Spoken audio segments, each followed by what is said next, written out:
Thank you very much. Been a very busy day. I want to thank the American people for the incredible sacrifices that they're making on behalf of our nation. And I want to encourage everyone to keep following our guidelines on social distancing, avoiding large gatherings and hand washing and all of the other things that everybody knows they're supposed to be doing. Ultimately, the goal is to ease the guidelines and open things up to very large sections of our country as we near the end of our historic battle with the invisible enemy. It'll go on for a while, but we win. We'll win. I said earlier today that I hope we can do this by Easter. I think that would be a great thing for our country, and we're all working very hard to make that a reality. We'll be meeting with a lot of people to see if it can be done. Easter is a very special day for many reasons. For me, for a lot of our friends, that's a very special day. And what a great timeline this would be.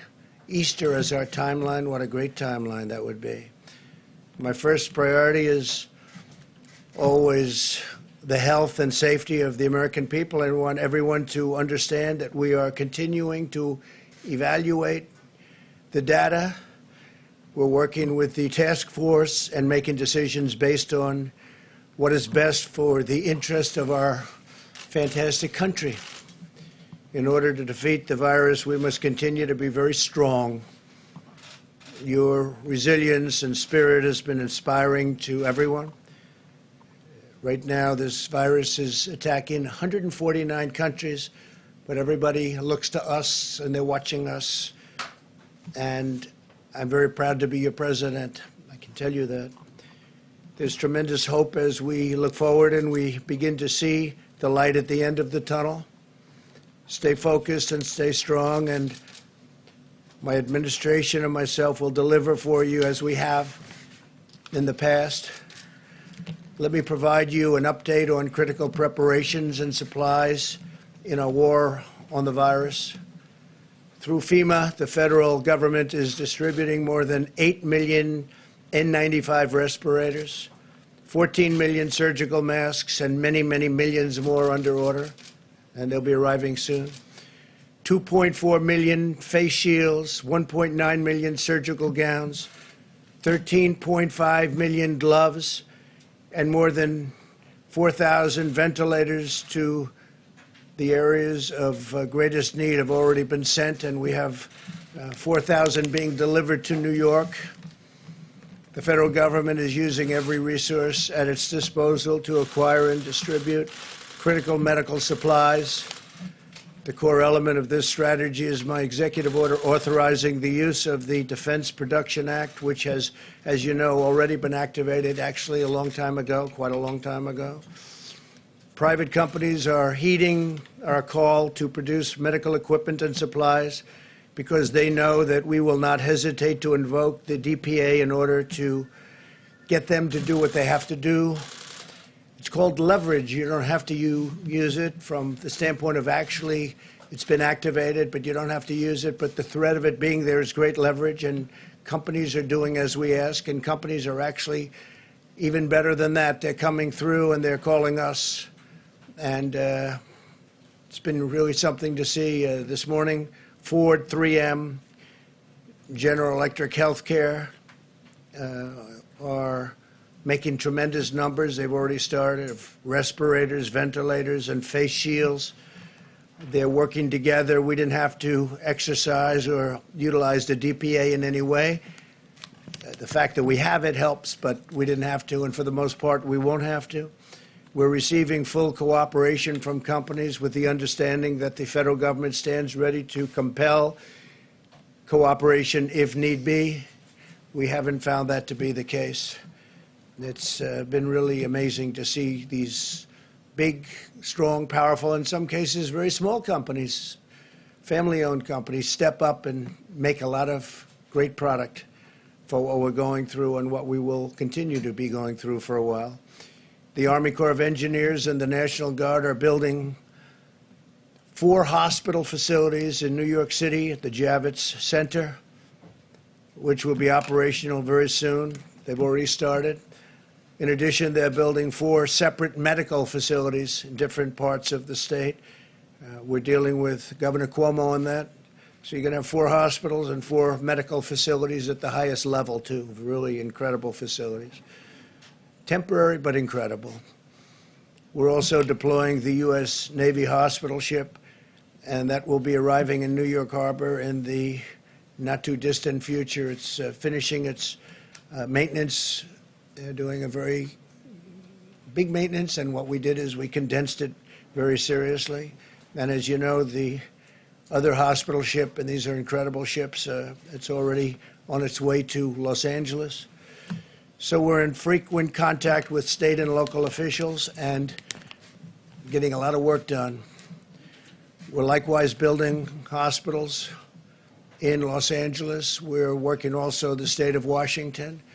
We're working with the governor of the state of New Jersey. We're building a medical facility, a hospital facility, and doing a lot of work. I want to thank the people from FEMA, the great people from FEMA, and also the Army Corps of Engineers. Secretary Mnuchin and the members of my administration continue to work closely with Congress. I'm pleased to report that we are working to pass the biggest and boldest financial relief package in American history. Senators will soon hopefully vote on a $2 trillion bill that will deliver direct cash payments to struggling Americans. No fault of their own. This came out of nowhere. Nobody can imagine this even happened, but it's not their fault. We want to protect, and we will, all of the things that a person needs protected and a family needs protected. We're working on job retention loans for small businesses and extended unemployment insurance for laid-off workers. The legislation will also include billions of dollars for additional resources for our, and really heroic, these are incredible doctors, nurses, brave, and hospitals, as well as support for hard-hit industries such as the airline industry and the cruise ship industry, which employ tremendous amounts of people and obviously serve very important functions beyond that, with very tough protections for the American taxpayer. The loans will be very secure and they will be very profitable, and at the same time they'll bridge, they call them bridge loans in many cases. They'll be bridging these companies back into very good health. And some of them are very important companies that 4 weeks ago didn't have a problem. I'm also confident that the Democrats will do the right thing. I feel very confident. They're working very hard together right now, Republicans and Democrats, and they're getting very close to a very fair deal and a great deal for the people of our country. Today, as you probably saw, the Dow surged over 2,100 points. That's the all-time record history of the exchange. This is very encouraging, and I think part of the reason is they are looking at what is close to being passed, and I think a very big part of it is they see that we want to get our country open as soon as possible. They see we're working very hard on that. That's a very big factor, I think, in today's historic gain. The legislation developed in the Senate is the first step to restoring confidence and stability to America's economy as we look ahead to the time when we can carefully and responsibly reopen our country for business, and we hope that's going to be very soon. I want to assure Americans that we have a team of public health experts. We've gotten to know them as well as I know them. They're great people, incredible, talented. They love our country.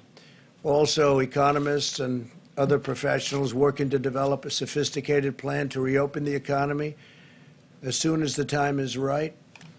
One based on the best science, the best modeling, and the best medical research there is anywhere on earth.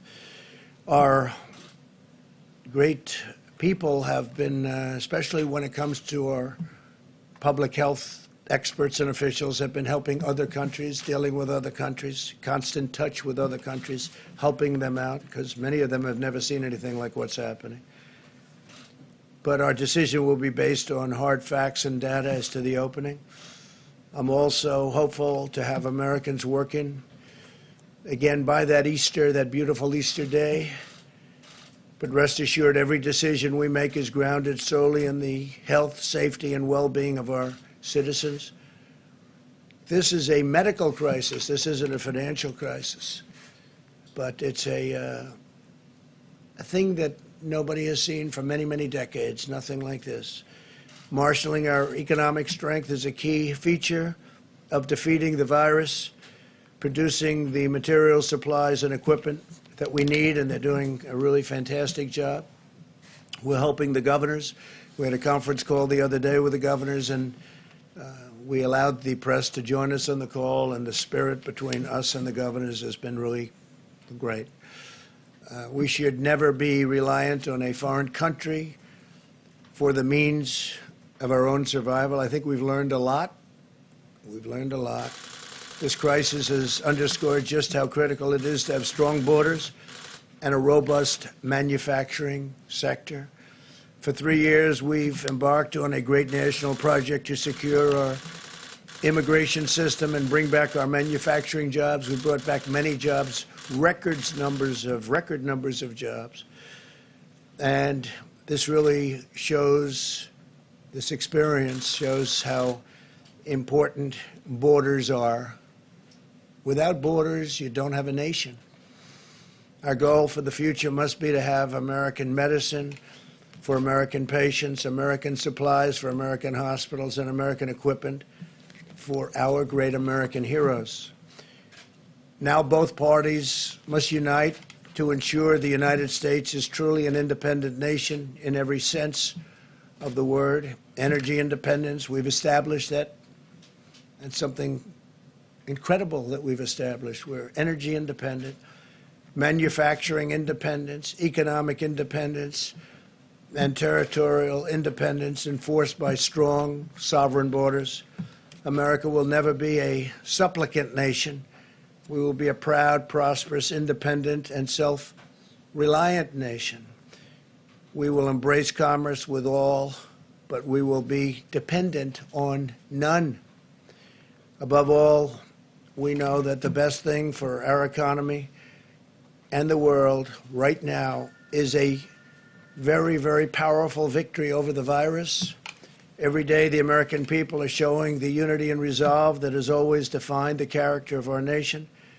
In New York, citizens are using 3D printers to make hundreds of face shields. They're making them by the hundreds. In Texas, businesses and churches are uniting to collect gloves and thermometers for hospitals.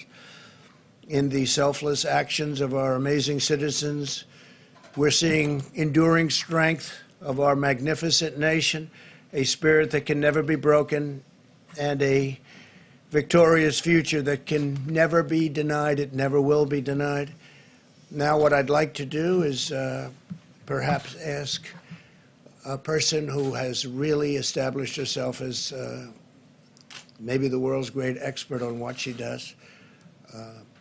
If I could ask Deborah to come forward and say a few words, and then I'll ask Tony to come up and speak, and then our Vice President, and then we'll take a few questions, and we'll do it quickly, and we'll probably see you again tomorrow. So, Deborah, please. Thank you. Thank you, Mr. President. I think those of you who heard the town hall, we are continuing to accelerate testing at a record rate. We now have 370,000 tests that have been done. The majority of those, over 220,000 in the last 8 days, which those of you who have been tracking the South Korea numbers put us equivalent to what they did in 8 weeks that we did in 8 days. This was made possible because of the HHS team working together, bringing together the strength of the FDA with the CDC and under the leadership of Secretary Azar. We're very proud of those numbers, but we know that we have to do more, and we continue to accelerate in testing to ensure that those who need the test are tested first and have access. As we talked about yesterday, we're working on the ability for people to take their own sample. That does not mean home testing. That means taking your own sample in the front of your nose with available swabs into normal saline that can be transported to the laboratories. That will allow and free up all of the drive-thrus to be very sparing on PPE, because you'll be able to do that with gloves rather than the full PPE outfits. This will allow for more of that PPE to be dedicated to our hospitals. I think those of you who are tracking this epidemic closely, like I am, you will begin to see that there is encouraging results coming out of Italy. We are impressed by the decreases that are seen in mortality, the number of people succumbing to this illness, and the number of new cases. Our new cases will continue to surge because we're still working on our backlog, although we will be in touch with the laboratories after this press conference to really find out how many are still in backlog and how many were run in the last 24 hours. Until we can get into a 24-hour cycle, we're going to have disproportional number of new cases compared to the actual new cases, and we will let you know when we've reached that equilibrium. Finally, and I know Dr. Fauci will talk about this further, we remain deeply concerned about New York City and the New York metro area. About 56% of all the cases in the United States are coming out of that metro area, and 60% of all the new cases are coming out of the metro New York area, and 31% of the people succumbing to this disease. It means, because they still are at the 31% mortality compared to the other regions of the country, that we can have a huge impact if we unite together. This means, as in all places, they have to be following the presidential guidelines that were put out 8 or 9 days ago, and this will be critical.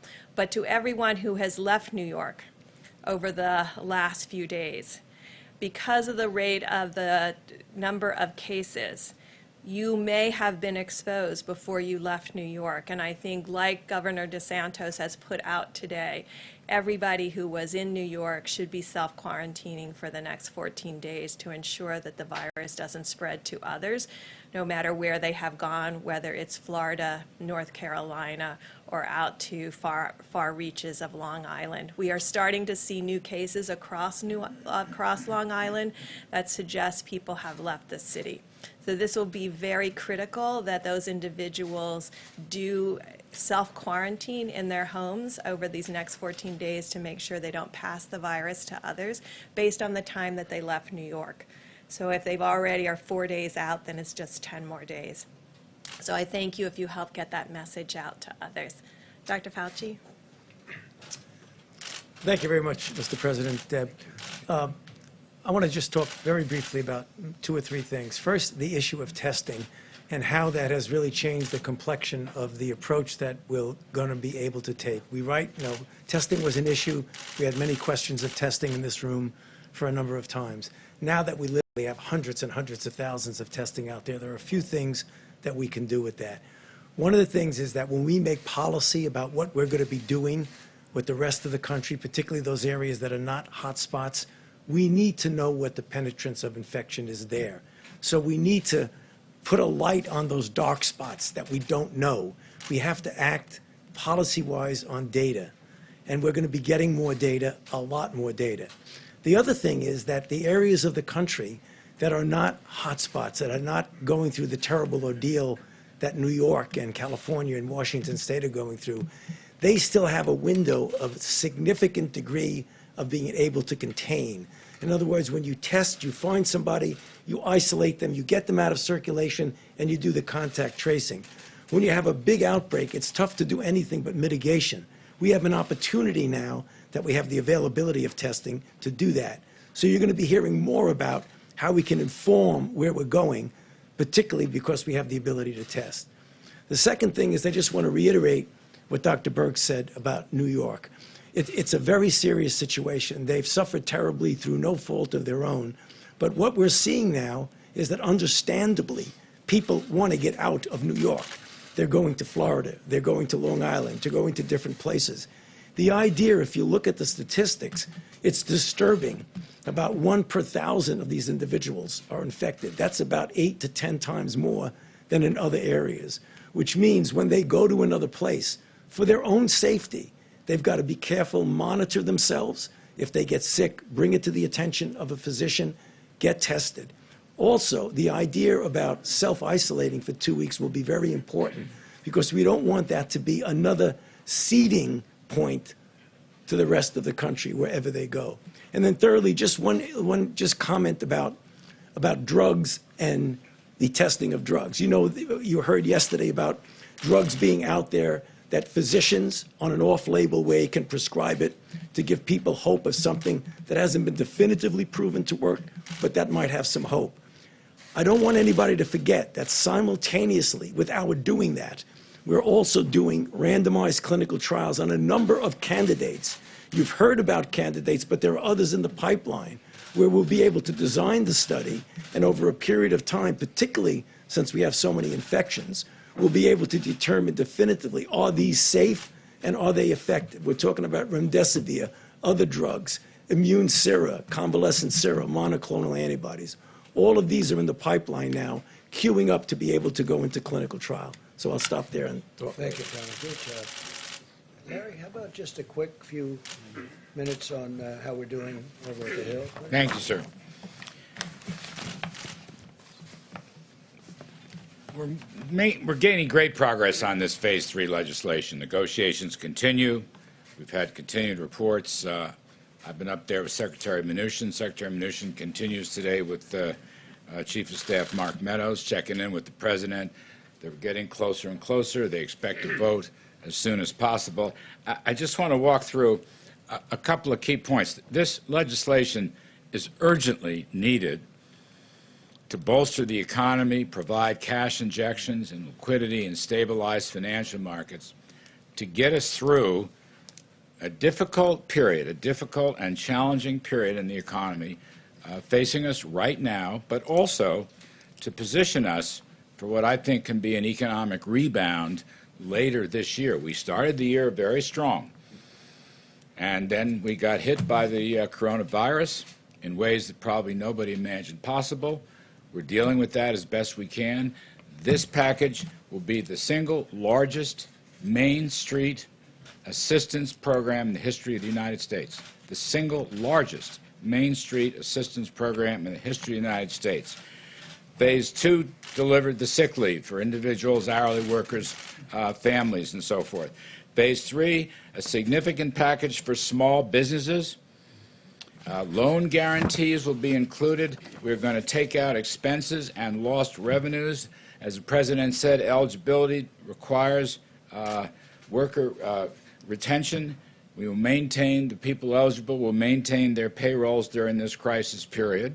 And on top of that, we will have direct deposit checks of roughly $3,000 for a family of 4, and that will bridge to enhanced, plussed-up unemployment insurance benefits that will essentially take those up to full wages.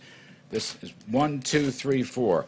You know, a strong workforce requires strong business. You can't have a job without a business to work for. And the hope here is that the companies that were operating very well at the beginning of the year when the economy was in good shape, we will help them and their employees get through this tough period so they will come out the other side, let's say this later this spring or summer, and will continue their operations. That's the key point. Now, don't forget, there's income tax deferrals for individuals and corporations without interest and penalties. There's student loan interest and principal deferrals without any penalties. And finally, I want to mention the Treasury's Exchange Stabilization Fund. That will be replenished. It's important because that fund opens the door for Federal Reserve firepower to deal a broad-based way throughout the economy for distressed industries, for small businesses, for financial turbulence. You've already seen the Fed take action. They intend to take more action. And in order to get this, we have to replenish the Treasury's emergency fund. It's very, very important. Not everybody understands that. That fund, by the way, will be overseen by an oversight board and an inspector general. It will be completely transparent. So the total package here comes to roughly $6 trillion, $2 trillion direct assistance, roughly $4 trillion in Federal Reserve lending power. Again, it will be the largest Main Street financial package in the history of the United States. Liquidity and cash for families, small business, individuals, unemployed, to keep this thing going.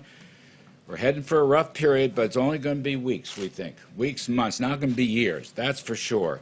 And hopefully pave the way for continued economic recovery after this crisis departs. Thank you, sir. Thank you, Larry. I've been hearing that voice for so many years, like 30 years or more maybe, and it's a great voice and it's a great man. So Larry Kudlow, thank you very much. I want to say that that package, and we went over parts of it, but pretty big parts, it really sets us up to, I think, even supersede where we were a month ago. I think we can get up there quickly, and I think it allows us to supersede. It allows us to help these great companies that need help, like Boeing, which is, it had a problem, and then on top of that problem, it had the virus come in. But we'll be helping Boeing, we'll be helping the airlines, we'll be helping the cruise lines, we'll be doing a lot of things, and the money will all come back to us, and it'll come back to us in a very strong form. And before we take some questions, I'd like to ask our great Vice President to say a few words, if you would, Mike, please. Thank you, Mr. President. The White House Coronavirus Task Force met again today. And on behalf of the President of the United States, everyone on our team, I know state leaders, let me just say thank you, America. People across this country, businesses large and small, are responding to the threat of the coronavirus in ways that are deeply inspiring. People are acting on the President's 15 days to slow the spread, and it is making a material difference. Our experts standing beside us told us that if every American, regardless of whether you're in an area that's impacted by an outbreak of the coronavirus or not, if every American would embrace these guidelines, that we could significantly reduce the number of Americans that would contract the coronavirus and protect the most vulnerable. And as the President reflected earlier, tens of millions of Americans are doing just that, and we're grateful. The focus of our task force, of course, is to slow the spread, to promote mitigation strategies. Beyond that, though, the President has us focused on testing and on supplies and making sure that those that are enduring the symptoms of the coronavirus and those who are ministering to them, our extraordinary healthcare workers, have the support that they need. In the category of supplies, you just heard Dr. Birx indicate that we've made great progress. We have done more tests in the last 8 days than were done in the previous 8 weeks, and it's because of the public-private partnership that the President forged with commercial labs. And I would encourage people around the country to remind your family members and friends, if you don't have symptoms, don't get a test. We want to make sure people who are having symptoms, who have a concern, have the ability to be tested and to have those tests processed. We're continuing to urge all county hospitals, all labs around the country to report to the CDC all the results of the test, as it'll give these experts around us the ability to continue to advise the President on best practices. As I mentioned, we all continue to follow the outbreak around the country and the test results. But as several have mentioned, we're particularly focused on New York. The reality is the New York metro area was 60% of the new cases in the country. And specifically, as a layperson, I can tell you that the infection rates are roughly 1 in 1,000 in the New York City metropolitan area, where they are 0.2% per thousand or 0.1% per thousand in places like Washington State. It is the reason why today the White House Coronavirus Task Force is calling on any American, first and foremost, if you're in the New York City metropolitan area or elsewhere, to take the guidelines that we issued and avoid non-essential travel. But for anyone in the New York metropolitan area who has traveled, our task force is encouraging you to monitor your temperature, be sensitive to symptoms, and we are asking anyone who has traveled out of the New York City metropolitan area to anywhere else in the country to self-isolate for 14 days. We have to deal with the New York City metropolitan area as a high-risk area. And for that reason, we're taking these steps and asking for the cooperation of the American people. Because of the spread in New York City, we will continue to surge resources. The President has described this. FEMA is coordinating with New York State for the arrival of the USS Comfort in just a matter of a few short weeks. Over the next 24 hours, more than 4,000 additional ventilators will be delivered to New York State as well. New York State has prioritized 3 alternative medical facilities, and at the President's direction, the Army Corps of Engineers is working on plans to build those facilities out. You've heard the President speak about the Javits Center, the addition of 1,000 beds, and we'll continue. I want the people of New York City and the greater New York City area to know that we're with you.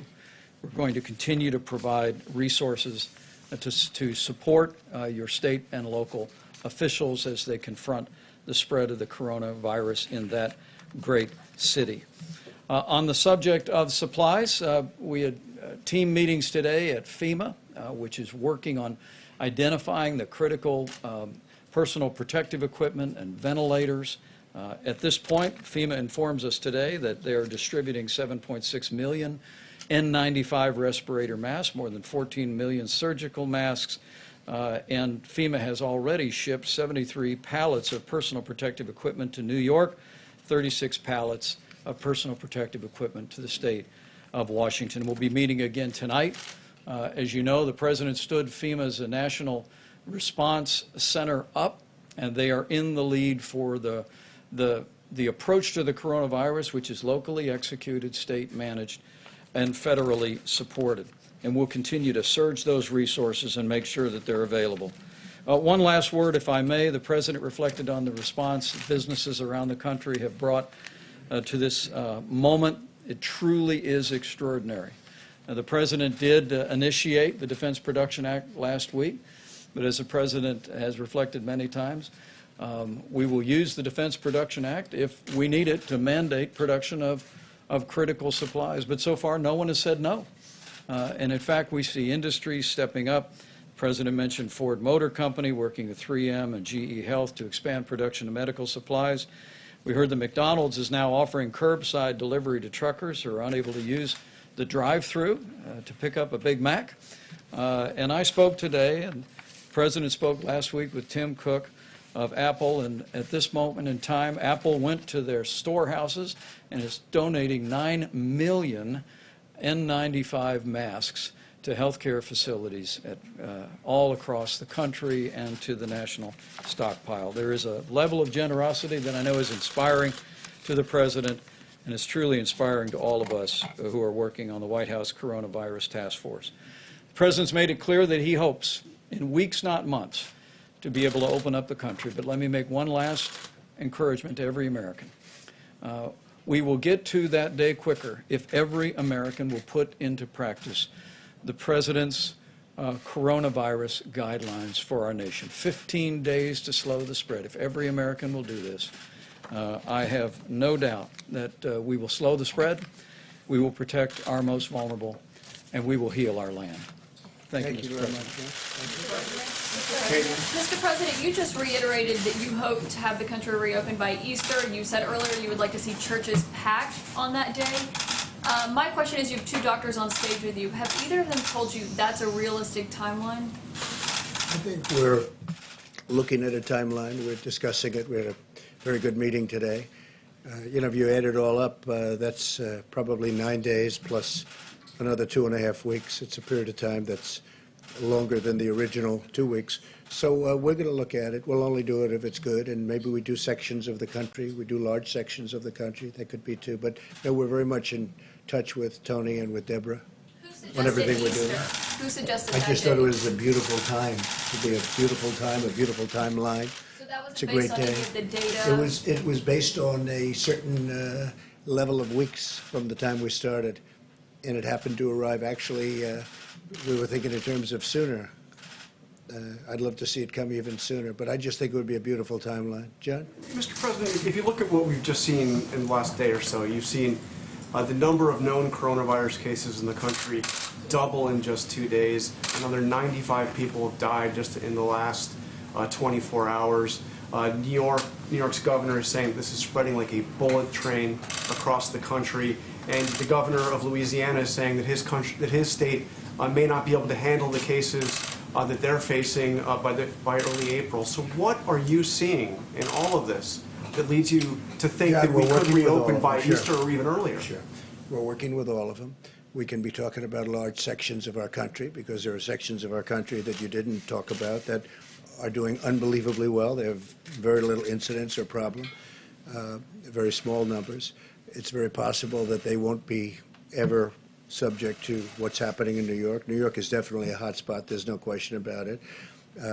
And you know what we're doing in New York to try and help. And I think we're doing an incredible job. We're going to have the hospitals up quickly, the medical centers also quickly. But we'll just have to see. We have to follow it. We have to see. We're going to look at that curve. We're going to see when it starts coming down. And we'll do the best job that can be done. John, please. Question for you, Mr. President, Dr. Fauci, if we could. Just looking at this idea of an Easter timeline, I don't know that's probably flexible. What are the metrics by which you will make the decision as to whether you can say, yes, we can open up this area of the country, or no, we can't open up that area? I mean, will you be looking at disease numbers? Will you be looking at possible containment, isolation? I think we'll be looking at a lot of things. We'll also be looking again at very large portions of our country. And I will be guided very much by Dr. Fauci and by Deborah and by some of the other professionals that work with both of you. And we're going to see what will be. But that would certainly be, I think that's a goal that perhaps can happen, or at least for a very large portion of our country.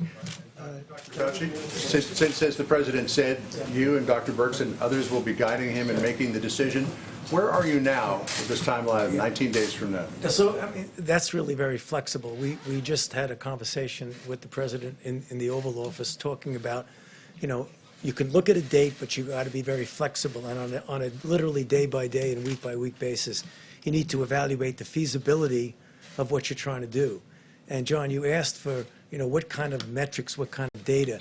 When you look at the country, I mean, obviously, no one is going to want to tone down things when you see what's going on in a place like New York City. I mean that's just, good public health practice and common sense.